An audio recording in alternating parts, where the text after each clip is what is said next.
Hi everyone. ಎಷ್ಟೊಂದು ಥರದ rice ಐಟಮ್ಸ್ಗಳನ್ನು ಮಾಡ್ಕೊಳ್ತೀವಿ, ಆದರೆ ಹುಣಸೆ ಹುಳಿ ಚಿತ್ರಾನ್ನ ಮಾತ್ರ ಆಲ್ ಟೈಮ್ ಫೇವ್ರೆಟ್ ಅಂತ ಹೇಳ್ಬೋದು. ತುಂಬಾ ಅಥೆಂಟಿಕ್ ಟೇಸ್ಟ್ ಇರೋವಂಥ ಈ ಹುಣಸೆ ಹುಳಿ ಚಿತ್ರಾನ್ನನ ಹೆಚ್ಚಾಗಿ ಹಬ್ಬ ಹರಿದಿನಗಳಲ್ಲಿ ಮಾಡ್ಕೊಳ್ಳೋವಂಥ ಟ್ರೆಡಿಷ್ನಲ್ ರೆಸಿಪಿ. ಬೇರೆ ಚಿತ್ರಾನ್ನಗಳಿಗಿಂತ ತುಂಬಾ ಡಿಫ್ರೆಂಟ್ ಫ್ಲೇವರ್ ಕೊಡುತ್ತೆ. ಗೊಜ್ಜು ಮಾಡ್ತಿದ್ದಂಗೆ ಒಳ್ಳೆ ಘಮ ಬರ್ತಿರುತ್ತೆ. ಇದನ್ನು ಒಬ್ಬರೊಬ್ಬರು ಒಂದೊಂದು ರೀತಿಯಲ್ಲಿ ಮಾಡ್ತಾರೆ. ಇವತ್ತು ನಾನು ಮಾಡ್ಕೊಳ್ಳೋ ರೀತಿಯಲ್ಲಿ ಹುಣಸೆ ಹುಳಿ ಚಿತ್ರಾನ್ನನ ಹೇಗೆ ಮಾಡೋದು ಅಂತ ನೋಡೋಣ. ಮೊದಲಿಗೆ ಹುಣಸೆ ಹಣ್ಣು ನೆನೆಸಿಟ್ಕೊಳ್ಳೋಣ. ಇಲ್ಲಿ ನಾನು ಒಂದು ಕಿತ್ತಳೆ ಹಣ್ಣಿನ ಗಾತ್ರದಷ್ಟು ತೊಳೆದಿರೋ ಹುಣಸೆ ಹಣ್ಣಿಗೆ ಬಿಸಿ ನೀರನ್ನು ಹಾಕಿ ಒಂದು 10 ನಿಮಿಷ ನೆನೆಯಲಿಕ್ಕೆ ಇಡ್ತಾ ಇದ್ದೀನಿ. ಇದು ನೆನೆಯೋ ಅಷ್ಟರಲ್ಲಿ ಒಂದು ಪ್ಯಾನ್ನಲ್ಲಿ ಅರ್ಧ ಟೀ ಸ್ಪೂನ್ ಮೆಂತ್ಯ ಕಾಳು, 1 ಟೀ ಸ್ಪೂನ್ ಜೀರಿಗೆ ಹಾಕಿ ಚೆನ್ನಾಗಿ ಹುರ್ಕೊಳ್ಬೇಕು. ಈ ಮೆಂತ್ಯ ಕಾಳು ಜೀರಿಗೆ ಪುಡಿ ಮಾಡಿ ಚಿತ್ರಾನ್ನಕ್ಕೆ ಹಾಕೋದ್ರಿಂದ ಒಳ್ಳೆ ಫ್ಲೇವರ್ ಕೊಡುತ್ತೆ. ಇದನ್ನು ಹುರ್ಕೊಂಡಾದಮೇಲೆ ಪುಡಿ ಮಾಡಿ ಎತ್ತಿಟ್ಕೊಳ್ಳೋಣ. ಹುರ್ಕೊಂಡಿರೋದ್ರಿಂದ ನೀಟಾಗಿ ಪುಡಿಯಾಗತ್ತೆ.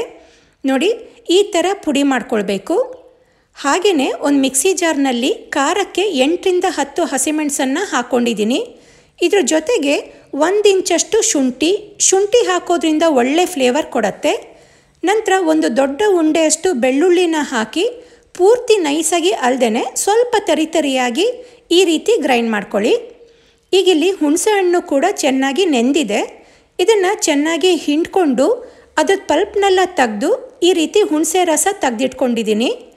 ಇದನ್ನೀಗ ಸ್ಟವ್ನಲ್ಲಿ ಇಟ್ಟು ಈ ಹುಣಸೆ ರಸಕ್ಕೆ ನಾವು ರೆಡಿ ಮಾಡಿಕೊಂಡ ಜೀರಿಗೆ ಮೆಂತ್ಯ ಪುಡಿ ಹಾಕಿ, ನಂತರ ಗೊಜ್ಜಿಗೆ ಹಿಡಿಯುವಷ್ಟು ಉಪ್ಪು ಮತ್ತು ಅರ್ಧ ಟೀ ಸ್ಪೂನಷ್ಟು ಅರಿಶಿಣ, ಹಾಗೆ ಈ ಹುಳಿಗೆ ಸರಿಯಾಗೋ ಹಾಗೆ 1 ನಿಂಬೆಹಣ್ಣು ಗಾತ್ರದಷ್ಟು ಬೆಲ್ಲ ಹಾಕಿ ಚೆನ್ನಾಗಿ ಮಿಕ್ಸ್ ಮಾಡಿ ಹುಣಸೆ ರಸ ಸ್ವಲ್ಪ ಗಟ್ಟಿ ಆಗೋ ತನಕ ಕುದಿಸ್ಕೊಳ್ಬೇಕು. ಈ ಹುಣಸೆ ಹುಳಿ ಚಿತ್ರಾನ್ನಕ್ಕೆ ಉಪ್ಪು, ಹುಳಿ, ಖಾರ, ಸಿಹಿ ಹದವಾಗಿದ್ರೇ ಚಿತ್ರಾನ್ನಕ್ಕೆ ರುಚಿ ಕೊಡೋದು. ಈಗ ಈ ಹುಣಸೆ ರಸ ಸ್ವಲ್ಪ ಗಟ್ಟಿಯಾಗಿದೆ. ಈಗ ಸ್ಟವ್ ಆಫ್ ಮಾಡ್ಕೊಳ್ಳೋಣ.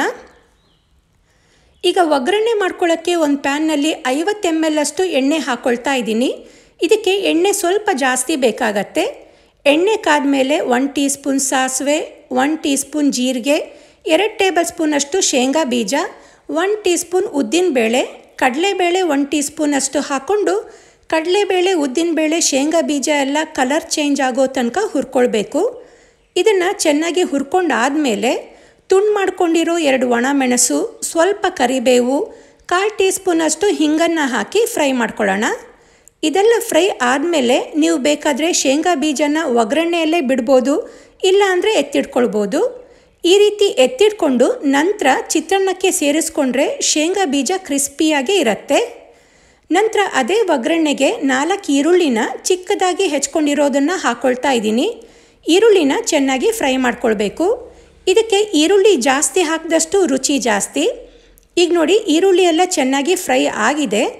ಇದಕ್ಕೀಗ ತರಿಯಾಗಿ ಗ್ರೈಂಡ್ ಮಾಡಿಕೊಂಡ ಹಸಿಮೆಣಸು, ಶುಂಠಿ, ಬೆಳ್ಳುಳ್ಳಿ ಪೇಸ್ಟ್ ಹಾಕಿ ಇದ್ರದ್ದೆಲ್ಲ ಹಸಿ ವಾಸನೆ ಹೋಗೋ ತನಕ ಫ್ರೈ ಮಾಡ್ಕೊಳ್ಳೋಣ.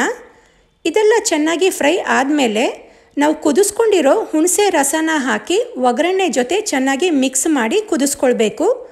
ಆಲ್ರೆಡಿ ನಾವು ಹುಣಸೆ ರಸಕ್ಕೇ ಉಪ್ಪು, ಅರಿಶಿಣ ಎಲ್ಲ ಹಾಕ್ಕೊಂಡಿರೋದ್ರಿಂದ ಮತ್ತೆ ಹಾಕೊಳ್ಳೋ ಅವಶ್ಯಕತೆ ಇಲ್ಲ.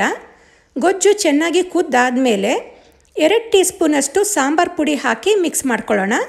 ಸಾಂಬಾರು ಪುಡಿ ಹಾಕ್ಕೊಳ್ಳೋದ್ರಿಂದ ಒಳ್ಳೆ ಟೇಸ್ಟ್ ಬರುತ್ತೆ. ಈ ಗೊಜ್ಜು ಕುದೀತಾ ಗಟ್ಟಿ ಆದಂಗೂ ಸಿಡಿಲಿಕ್ಕೆ ಸ್ಟಾರ್ಟ್ ಆಗುತ್ತೆ. ಅದರಿಂದ ಗೊಜ್ಜು ಎಣ್ಣೆ ಬಿಟ್ಕೊಳ್ಳೋ ತನಕ ಲಿಡ್ ಕ್ಲೋಸ್ ಮಾಡಿ ಸಿಮ್ನಲ್ಲಿ ಕುದಿಲಿಕ್ಕೆ ಬಿಡಬೇಕು. ಒಂದು 10 ನಿಮಿಷ ಆದಮೇಲೆ ಗೊಜ್ಜು ಎಣ್ಣೆ ಬಿಟ್ಕೊಂಡು ಗಟ್ಟಿಯಾಗಿದೆ, ಒಳ್ಳೆ ಘಮ ಬರ್ತಾ ಇದೆ. ಜೀರಿಗೆ, ಮೆಂತ್ಯ, ಶುಂಠಿದೆಲ್ಲ ಒಳ್ಳೆ ಫ್ಲೇವರ್ ಇರೋ ಹುಣಸೆ ಹುಳಿ ಚಿತ್ರಾನ್ನದ ಗೊಜ್ಜು ರೆಡಿಯಾಗಿದೆ. ಈಗ ಇದನ್ನು ಬಿಸಿ ಅನ್ನಕ್ಕೆ ಹಾಕ್ಕೊಂಡು ನೀಟಾಗಿ ಮಿಕ್ಸ್ ಮಾಡ್ಕೊಳ್ಳೋಣ.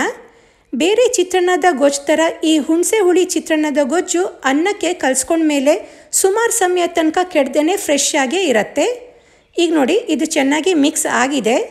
ಇದಕ್ಕೀಗ ನಾವು ಹುರಿದು ಎತ್ತಿಟ್ಕೊಂಡ ಶೇಂಗಾ ಬೀಜ ಮತ್ತು ಹೆಚ್ಕೊಂಡ ಕೊತ್ತಂಬರಿ ಸೊಪ್ಪನ್ನು ಹಾಕ್ಕೊಂಡು ಚೆನ್ನಾಗಿ ಮಿಕ್ಸ್ ಮಾಡಿದ್ರೆ ತುಂಬಾ ರುಚಿಯಾದ ಹುಣಸೆ ಹುಳಿ ಚಿತ್ರಾನ್ನ ರೆಡಿಯಾಗತ್ತೆ.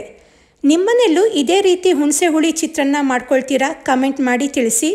ಈ ರೆಸಿಪಿ ನಿಮಗೆ ಇಷ್ಟ ಆದರೆ ವಿಡಿಯೋಗೆ ಲೈಕ್ ಕೊಡಿ, ಶೇರ್ ಮಾಡಿ. ನನ್ನ ಚಾನಲ್ನ ಇನ್ನೂ ಸಬ್ಸ್ಕ್ರೈಬ್ ಮಾಡ್ಕೊಂಡಿಲ್ಲ ಅಂದರೆ ಸಬ್ಸ್ಕ್ರೈಬ್ ಮಾಡ್ಕೊಳ್ಳಿ. ಹಾಗೆ ಇನ್ನೂ ಹೊಸ ರೆಸಿಪಿಗಳಿಗೆ ನನ್ನ ಚಾನಲ್ನ ಫಾಲೋ ಮಾಡೋದನ್ನು ಮರಿಬೇಡಿ. Thank you.